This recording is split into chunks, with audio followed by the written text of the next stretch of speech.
When I was first born, he took me under his wing. He was my brother, and he showed me the way. He used to be my best friend. I wanted to be just like him. He was cool. I would copy everything he did when I was little. I would walk the way he walked, talk the way he talked, dress the way he dressed. He loved paintballing, so I loved paintballing. He started skateboarding, so I started skateboarding. Because what he was doing was cool. Shane was my hero. Someone I looked up to. Always there for me. Looking back, Shane was the best big brother I could ask for. And I think that's what confused me most when I'd caught him stealing from me. I didn't understand how he could steal from his own family members. It didn't make sense to me, and to be honest, it killed me. I thought my brother didn't care about me anymore, almost as if he didn't like me. Our relationship had become a one-way street, and I was being betrayed by my own idol.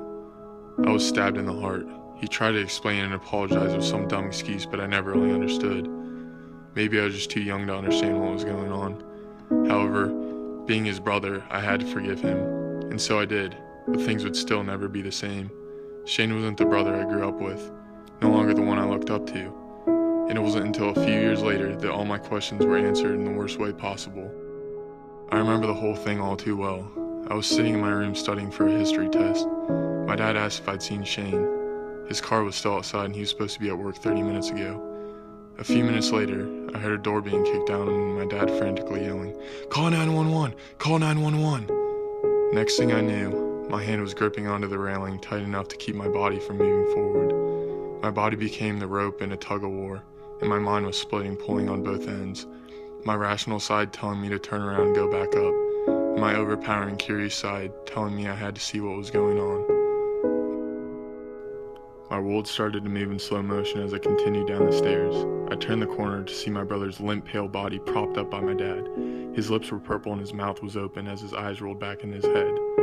Beside him was the answer to the past, the answer to what has consumed my brother and our relationship.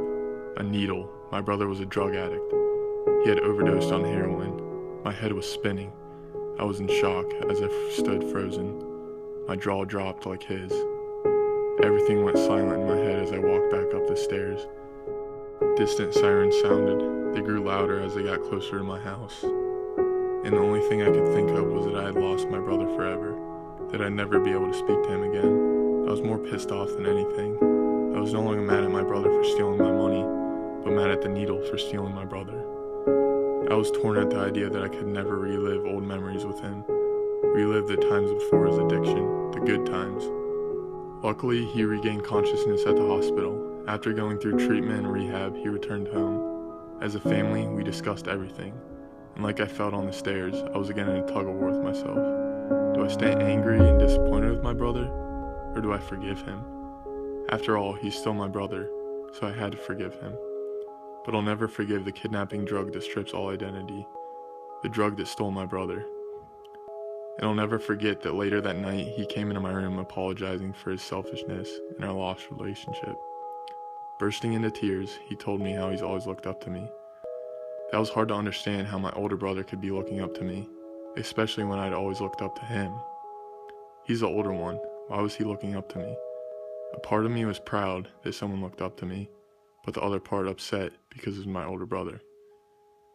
I guess that's how life is though. Not everything can be perfect, and that's what makes life exciting in a way. Of course I'd like to look up to my brother again, but this is reality, so all I can do is embrace our flipped roles. And the only way to move forward in life, when things don't go as planned, is to embrace the adversity.